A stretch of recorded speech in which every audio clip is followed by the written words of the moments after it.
So I'm pretty much done with this look. This one was pretty much a simple install.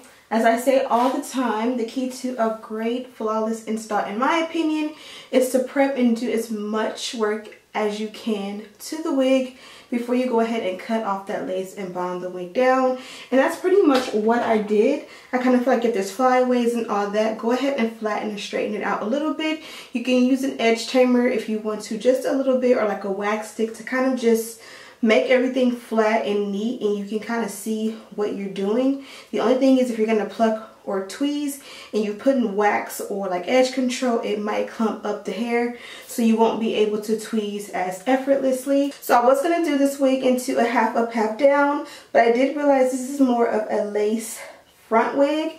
And what I mean by that is, if you come to the side, there's track right here, so I wasn't going to be able to do the ponytail how I wanted to.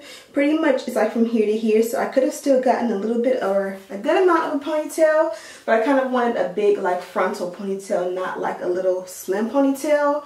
But it worked out because the center part looks really good. And yeah, as far as the texture and length and all that, this one did come from MyQualityHair. It's 150% density, 20 inches in length. I believe the color on the sales page is same as picture.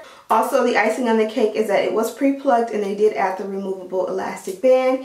Even though I did go in and customize it myself, I absolutely loved how this one worked. Also, they sent over a medium cap and it fits me pretty good. I think a small would have fit even better for me, but the medium fits okay, especially with the elastic band.